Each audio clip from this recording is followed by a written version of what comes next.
That keeps it from shutting off when it thinks it's should go to sleep. Sitting here basically, except You're for just sitting here. Okay.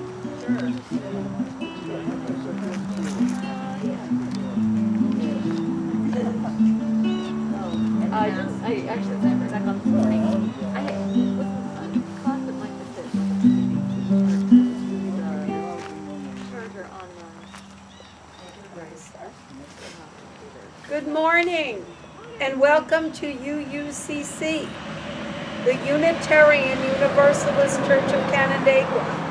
We are a group of spiritual free thinkers who gather to celebrate life, build community, and better the world. Wherever you are on your spiritual journey, you are welcome here. I'm Gigi Horwood Benton, your worship associate for this morning. This morning's preacher is our minister, Eileen Casey Campbell. Woo. This service is also being live streamed to our YouTube channel. If this is your first visit, welcome. We invite you to sign the visitor's book in the entryway inside. And whether it's your first visit or your 1000th, we are glad you came. I have a few announcements to share with you today.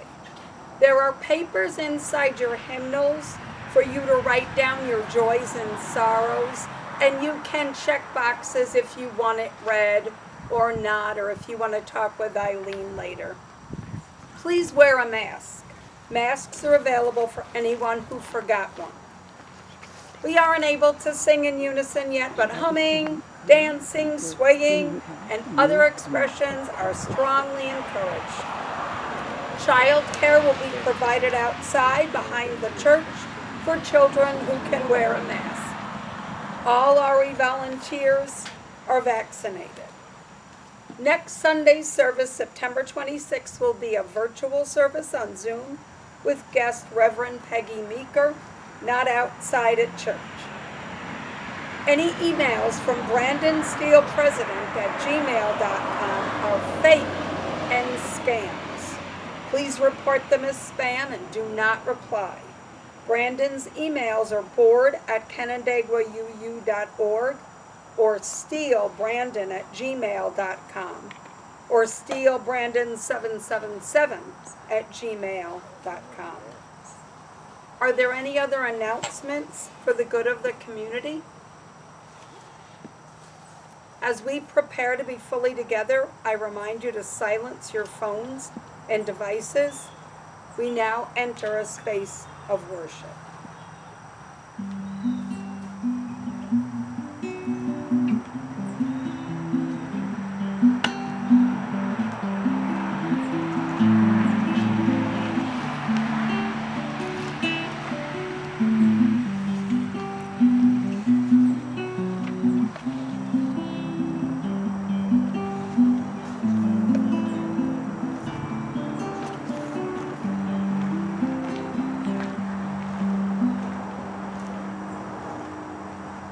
I invite you to join with me in our chalice lighting words as the flame is lit.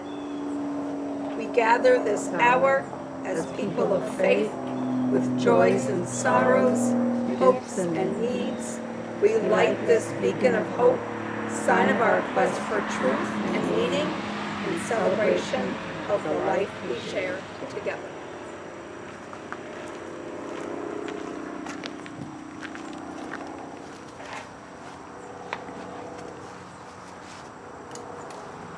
Good morning.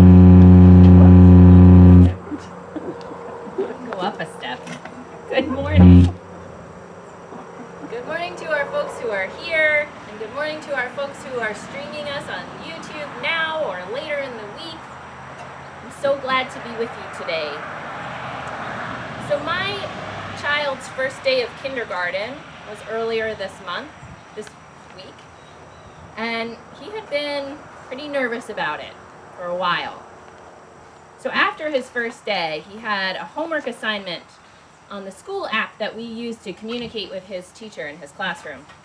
It was a line of emoji faces, and he was asked to circle the face that showed how he felt when he came to school for the first time. My child circled the red face with slanted eyebrows and a downturned mouth, the angry emoji. And then he was supposed to record himself telling his teacher why he felt that way. So he said in his recording to her, I felt mad when I got to school.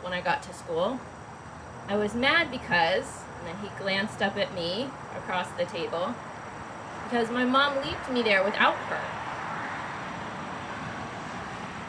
Then he hit stop recording, he got up, and he ran off to play. Shocking no one, my heart did indeed break in two right there. But also, here's the thing, I was so proud. This is a kid, a whole generation of kids who have lived through some serious stuff already. I am so proud and relieved and comforted that they have the capacity to recognize the anger inside of them, put it into words, and gently offer it to the people they're in relationship with. And I think this is why we come to church, honestly. This is why we form communities of care and transformation. We're learning, like our children, to notice our anger when things feel wrong to us and to offer it gently to this world. Let's begin this morning. I invite you to stand in body or in spirit and to hum, dance, sway, or clap to our opening hymn, number 131, Love Will Guide Us.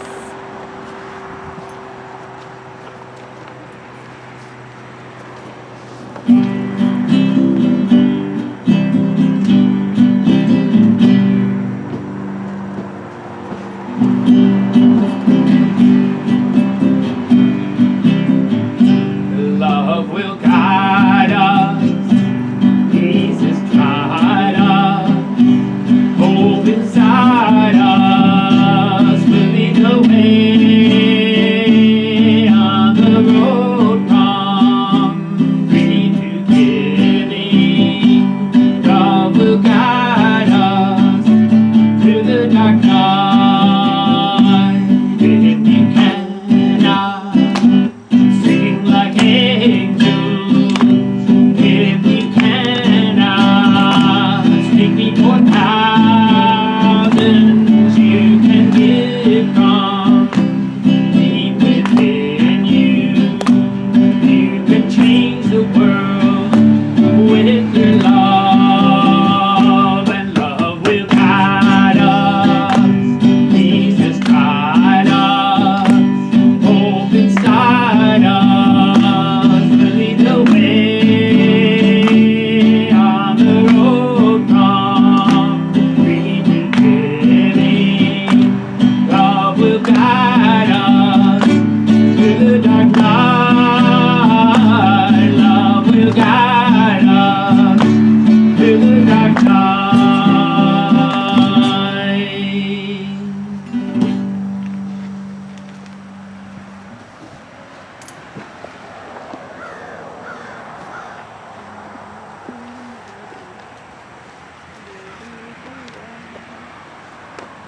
Now it's time for a story.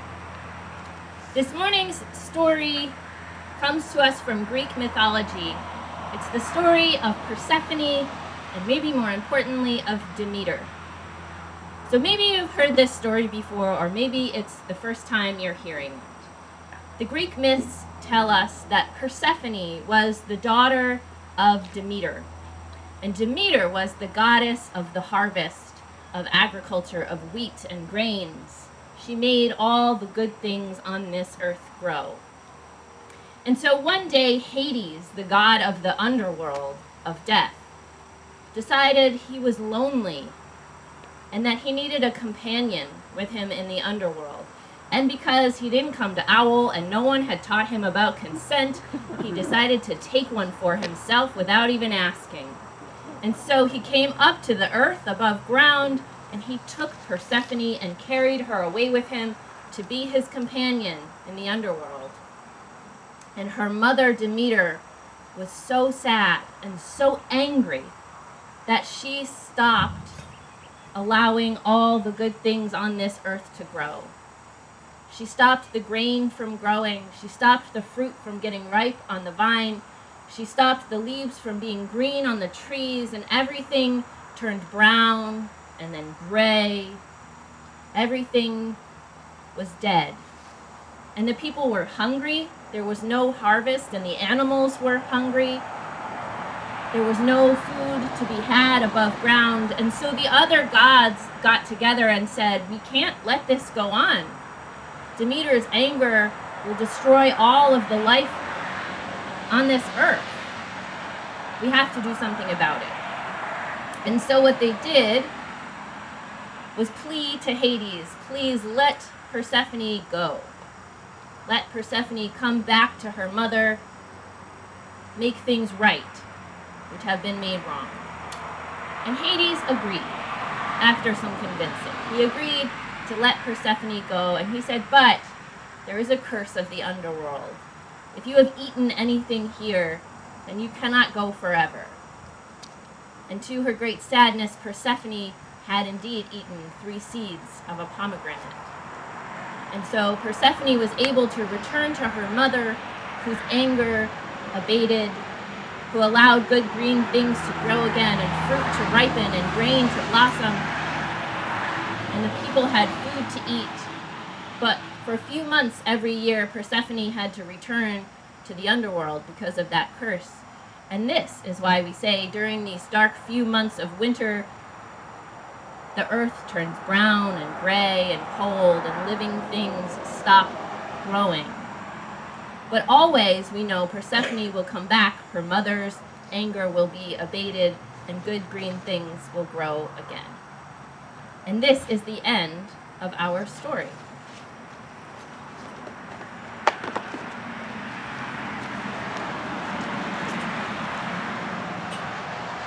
I invite you into the spiritual practice of generosity. Donations from all of you is the primary way we fund the good work of this congregation.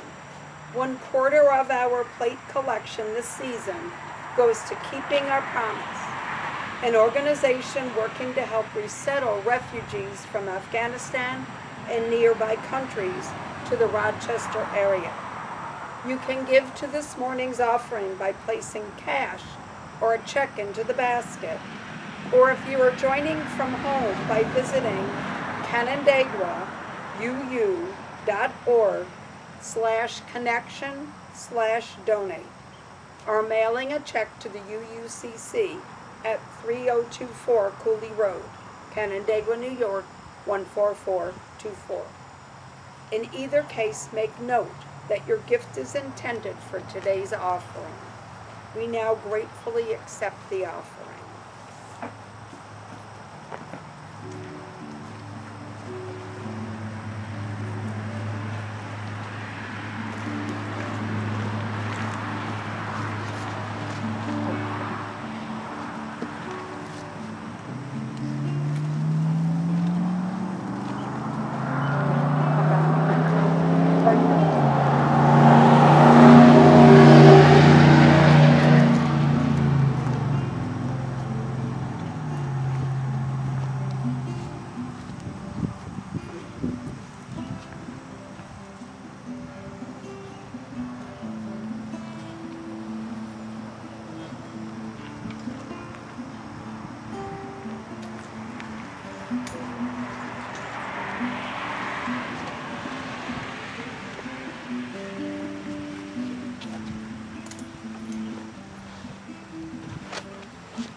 We are a community that holds one another in our joys and in our sorrows, in our celebrations and in our pain.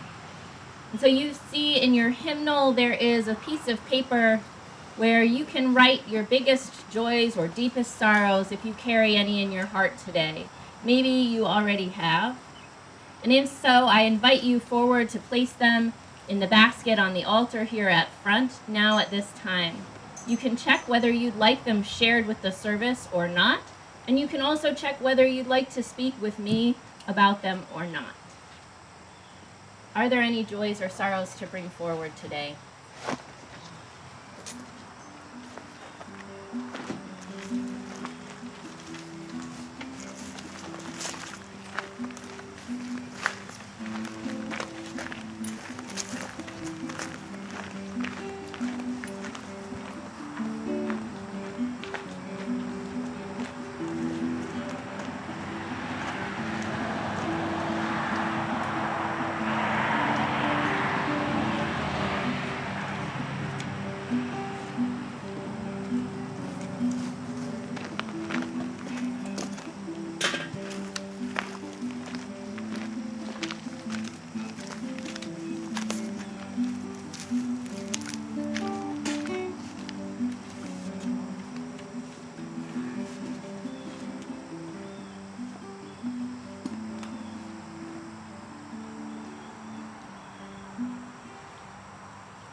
I'm sorry I forgot to mention, but if you're joining us on YouTube, you can leave your joys and sorrows in the comments section, and Pat is watching for those if you have joys or sorrows to share in that way.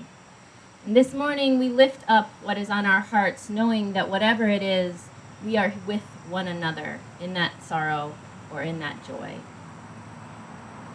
We hold Gigi in joy, whose grandson is turning 5 this week. We sit with leaning into the art and music and dance of the Fringe Festival.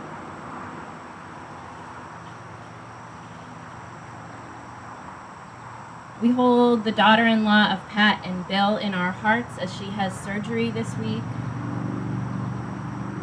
We lift up gratitude for love that is guiding us through this dark night.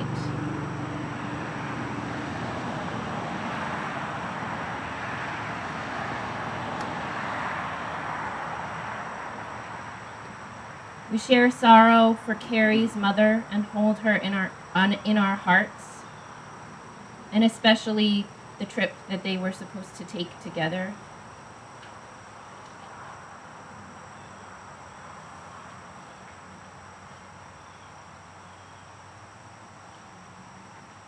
We share sorrow and concern with Jeannie about the fires that threaten our sequoia trees, and joy for the people who try to help.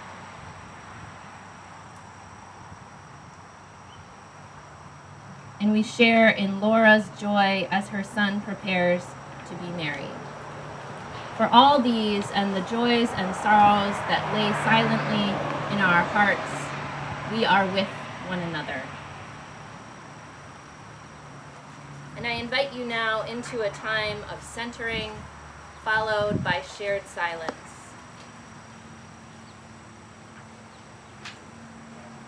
Take a deep breath. Get comfortable in your seat. Our anger is a lantern in the dark. Let your eyes fall closed. Breathe deeply. Recall a time when you were angry. Anger is a signpost. Angry with the state of the world, the state of your community, the state of one of your relationships. Big or small, anger is a roadmap. Breathe in, and as you exhale, check in on your body. Where did that anger show up? A catch in your throat, a tangle in your belly, a heat all over your skin. Notice where it took up space. Anger is a warning beacon. Breathe in, and as you exhale, be curious with yourself. What was the unmet need in you that anger announced? A need for safety, for love, for appreciation, for fairness or connection. Anger is a lighthouse on a stormy sea. One more breath, and ask yourself to imagine a world where that anger hadn't been necessary.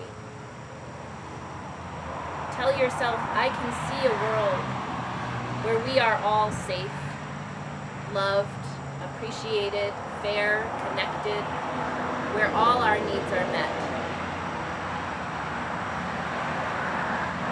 Anger is a lit chalice on a Sunday morning. Amen.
hold me close, wings set me free.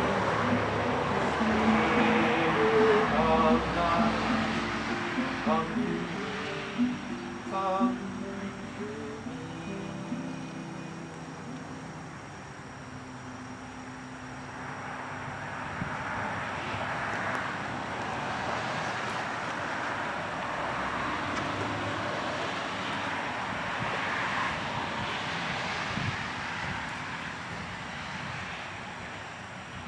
Last week, we talked about the stubbornness of hope.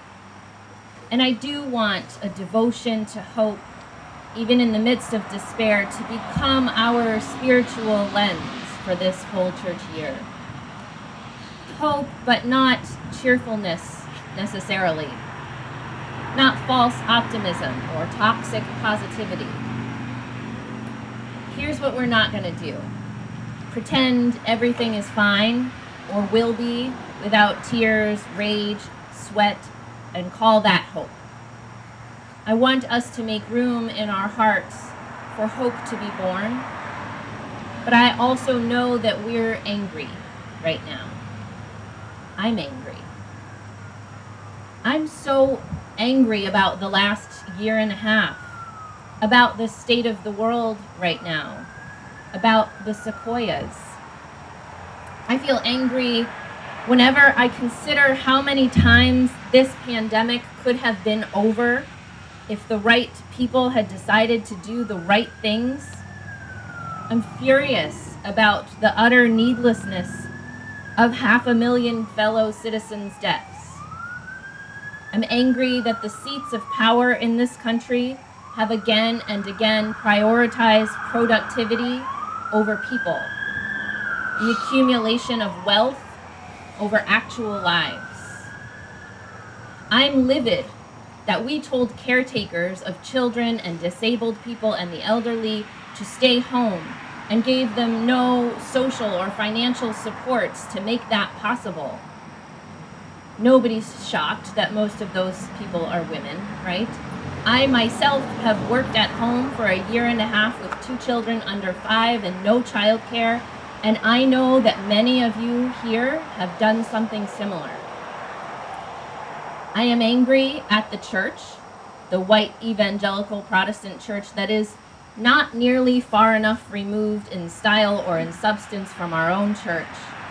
I'm pissed as hell at any church and any preacher who can proclaim love thy neighbor out of one side of their mouth and on the other side encourage their members to guard their most irrational fears, reject evidence, and worship the idol of capitalism at the expense of their neighbors' very lives.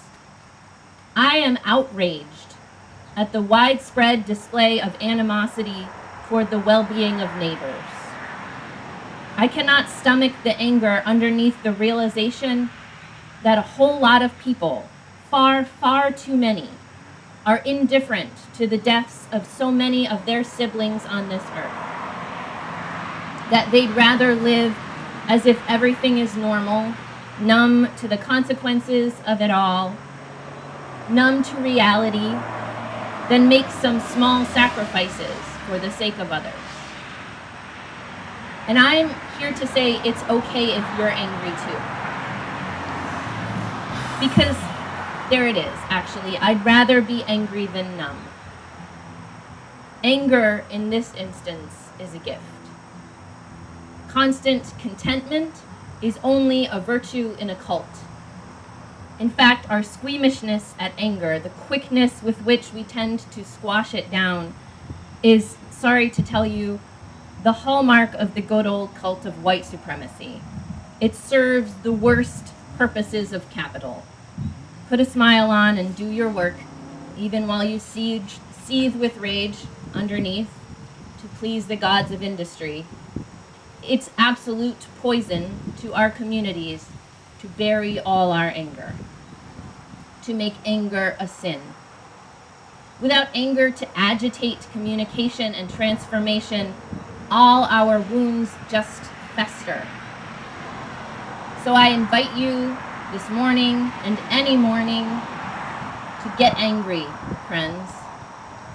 Get angry and guard that anger as tenderly as a candle that will go out if the winds of power and control and busyness and grief are allowed to reach it. This church is not here to stop your anger. We are facing the horrors of racist late-stage capitalism. The world is in the early stages of climate collapse. We're still mired in a global pandemic that's 18 months old and going strong. Most of that is preventable. Why wouldn't we be angry? The other options are denial, everything is fine, or nihilism, no point in caring.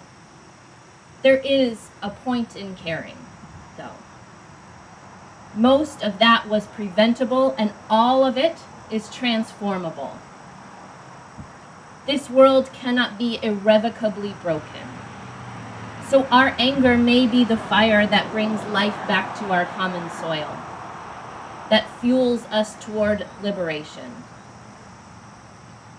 I hesitate to tell this story to you, my church community, but since today's service is about allowing our anger to lead us into vulnerability, here goes. My 5-year-old, whose righteous anger we've already touched on, told me recently his favorite song is Killing in the Name by Rage Against the Machine. I tell you, every day I'm on the edge of my seat waiting for the phone call from the school, but I'm a tiny bit proud. If you're not familiar with the song, it is hard to describe its intensity. And I will take a pause here to say to my Gen X friends, my elder millennials, last week I mentioned a song in the sermon, Bill played it afterwards. That's not what's happening this week. But I will say one critic called this song a, quote, howling, expletive-driven tirade against the ills of American society, which is not a bad summary and not much of a critique at all in my mind. But it does repeat the F word a full 17 times, which even in a family that doesn't really censor language is a lot of times. Mostly it's thanks to a repetitive chorus of redacted, you, I won't do what you tell me, just over and over again. It's kind of the perfect anthem to touch on the common anger that bubbles up when children are gaining independence and differentiating from their parents and authority figures. It's also an iconic example of musical resistance to oppression. It was written in 1992 in reaction to the brutal police attack on Rodney King. And this is why I need to quiet every impulse in me to diffuse or suppress my own child's attraction to this kind of anger. Other people's anger, other children's anger, even my own. Because what else, in the face of injustices like killing in the name of peace and order, what else but rage is an appropriate reaction? We should be angry about the machine of military, industrial, white supremacist capitalism grinding us all under its wheels, some much more brutally than others. The theologian Brian Massingale said, "What allows racism to exist in our society, injustice, quite frankly, is that we don't have a critical mass of people who are angry.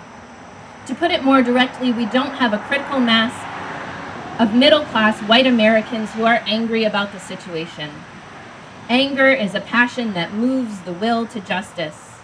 Thomas Aquinas understood that unless we are angry in the presence at the reality of injustice, then the status quo will too often continue." And I think he's right. I think he's right about Aquinas' theology here. Aquinas wrote that the absence of anger in the face of injustice was a failure of reasonable judgment, a failure of conscience. If we're able to cultivate a healthy connection to the depths of our moral being, we will indeed feel it bubble over in anger that all is not the way it ought to be. Anger at injustice may mean that, one, we have a moral center, an understanding of what justice looks like. That too, we are awake and aware of the present moment, enough to recognize how very different it looks from the shape of justice. And that 3, we have the will for change. Anger is the element that agitates that will to action. And by all means, we must be what our old hymn calls gentle, angry people. We have to learn, like Jesus, that the appropriate direction of our ire is at the moneylenders in power and not at the people in our own communities who need help and healing. If we're going to be flipping tables, which is a biblically sound reaction to injustice, we need to flip the tables of power and not cause harm to neighbors at the margins. This is what a gentle anger looks like.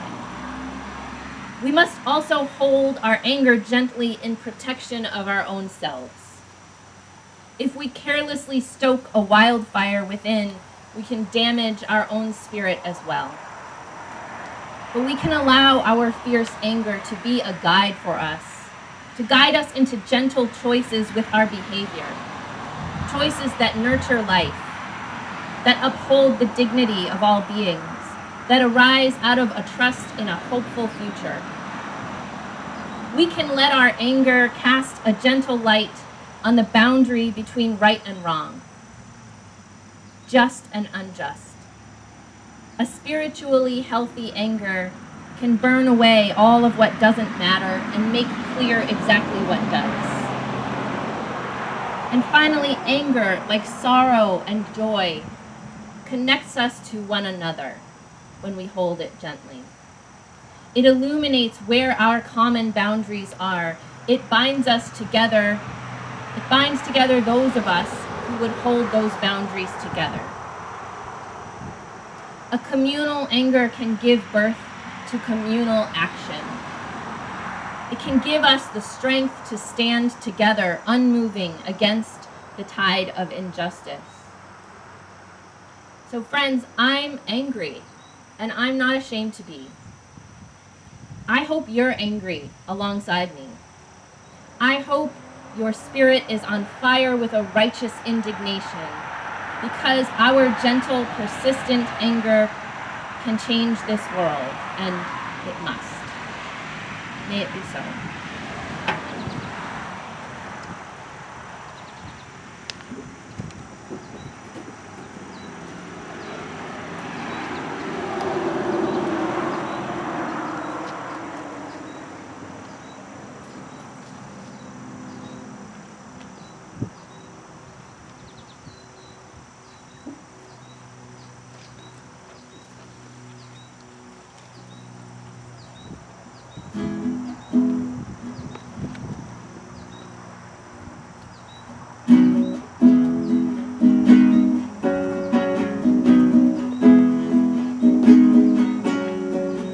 Don't you know they're talking about a revolution? It sounds like a whisper.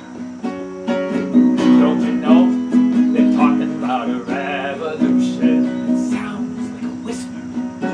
While they're standing in the welfare line, crying at the doorsteps of those armies of salvation, wasting time in the unemployment lines, sitting around waiting for a promotion. Don't you know they're talking about a revolution? It sounds like a whisper. Poor people gonna rise up and get their share. Poor people gonna rise up and take what's theirs. Don't you know you better run, run, run, run, run, run, run, run, run, run, run, run. Oh, I said you better run, run, run, run, run, run, run, run, run, run, run, run. 'Cause finally the tables are starting to turn. Talk about revolution. 'Cause finally the tables are starting to turn. Talk about revolution. Oh no. Talk about revolution while they're standing in welfare lines, crying at the doorsteps of those armies of salvation, for wasting time in the unemployment lines, sit around, wait for a promotion.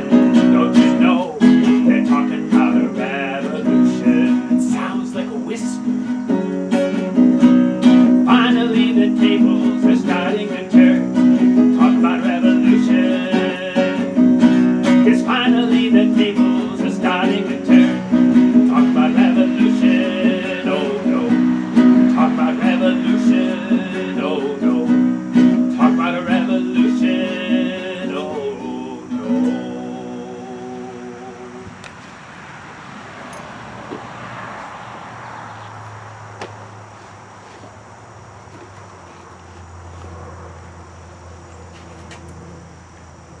Our benediction this morning comes from Mahatma Gandhi, who said, "Anger to people is like gas to the automobile.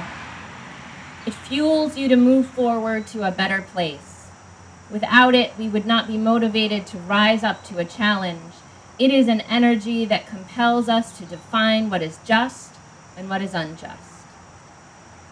I invite you to rise in body or in spirit and to hum, sway, clap, dance to our closing hymn, number 170, "We Are a Gentle, Angry People."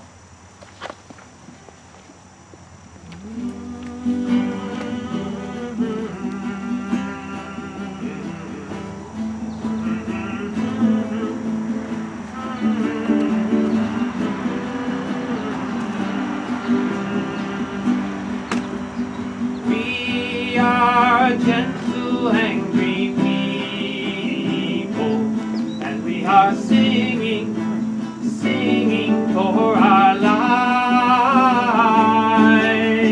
We are gentle, angry people, and we are singing, singing for our lives.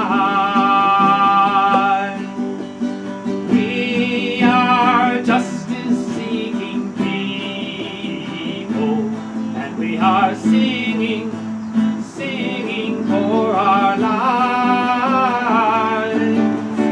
We are justice-seeking people, and we are singing, singing for our lives.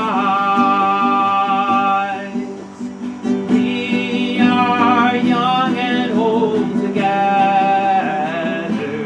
and we are singing, singing for our lives. We are young and old together, and we are singing, singing for our lives. For we are gentle, loving people, and we are singing, singing for our lives. We are gentle, loving people, and we are singing, singing for our lives.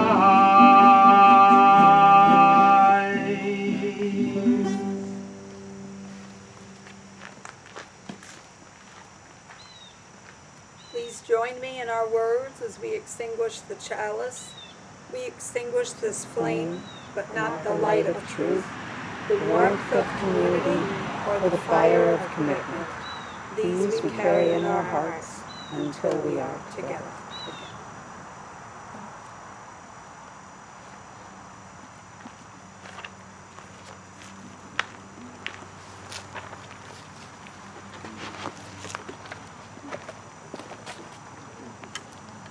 The thing is, all the Trump supporters are angry just as well.